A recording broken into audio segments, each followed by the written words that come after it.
Like the rest of Boston, Roxbury has a long history and reasons for taking pride, but it was only last year when the neighborhood celebrated its first Unity Day. To tell us about the second celebration, taking place on Sunday, is the event's founder and executive director, Toy Burton. Thank you very much for being with us, Toy. Thank you for having me, Chris. So I remember you were on last year and I asked you how this all got started. I guess part of this was inspiration from another neighborhood in Boston, wasn't it? Yeah, I was volunteering in the Dorchester Day Parade, and I was like, okay, Dorchester has a parade, Rosendale has a parade, how come Roxbury doesn't have a parade? Yeah. So what was it like? I mean, last year, it was the first time, and I guess one of the things I noticed is that you had people coming back to the neighborhood who haven't been there for a while, too. Yes, a lot of people did come back, and it was a great time. It was a lot of unity, a lot of love on Malcolm X Boulevard. It was great.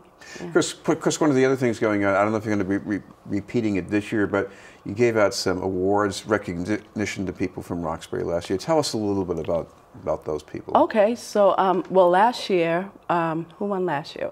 We had Barry Gaithers from the Big Head Museum, and Lifetime Achievement Award winners were Sarah Ann Shaw and Elfrida Harris. So this year, Lifetime Achievement winners is Mel B. King and Melvin B. Miller of the Bay State Banner, and Pillar of the Community is Ayanna Presley.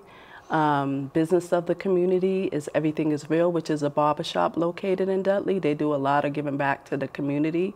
And Leader of Tomorrow is Liz Miranda. Right.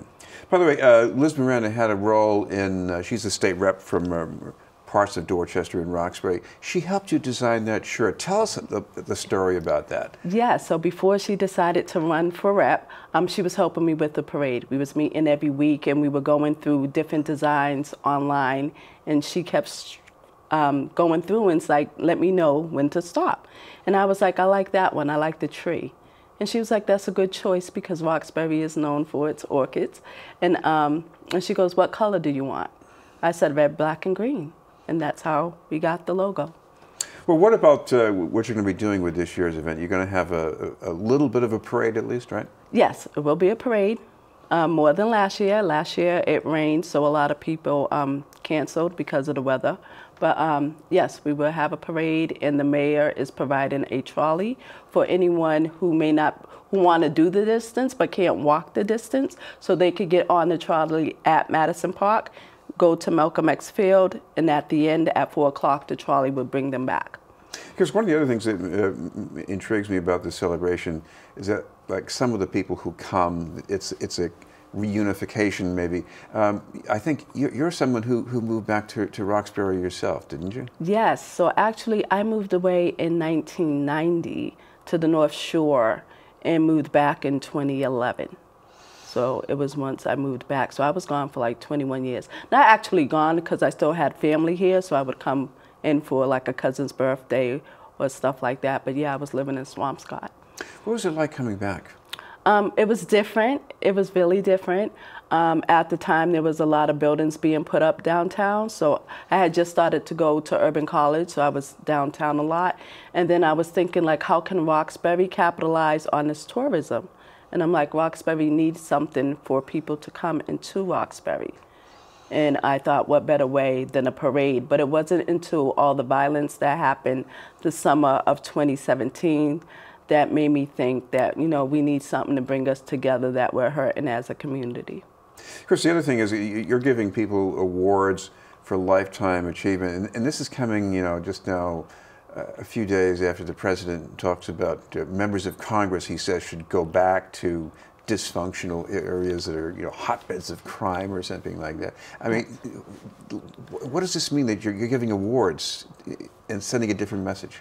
So our message with the awards is going to people who uplift Roxbury every day.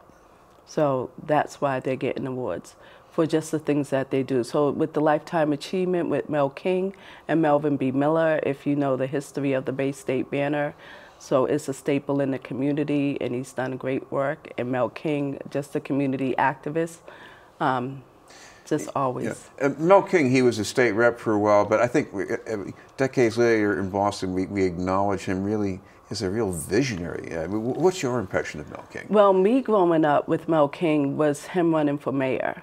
So that is my memory my impression of Mel King and stuff. And to us, he was a hero, you know? Were you working on the I know that was in 1983, but, No. but just being able to come out Yes. and vote for him, what was that like? 1983, what was I? Probably 15, 16, something like that. I was a little younger myself. Yes, but no, like I said, it was just a great thing. Like, people in the community was positive and, you know, backing him. So even though I didn't know him personally, just everybody was just so proud of him. That made me proud of him. You know? Of course, you're also out doing this march with some neighbors. What do they feel special about Roxbury? I mean, every neighborhood in Boston is special. What is it about Roxbury? Well, Roxbury, I think it's this culture, the music, and definitely just the people. The people and the way we bond together and come together, especially in a time of crisis. We should mention this is an event that's going to start at what time on Sunday? So starting time is at 10 o'clock. The parade actually steps off at 1. So participants in the parade need to be there at 11 for check-in. And then we'll step off at 1 o'clock and go over to Malcolm X Park.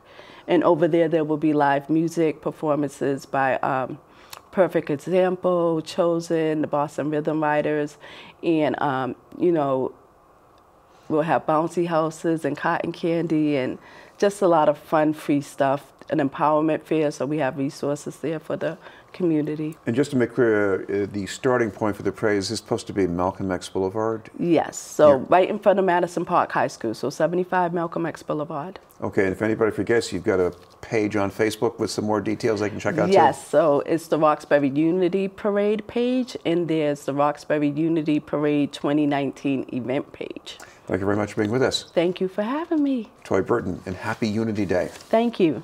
We'll have more news in just a moment.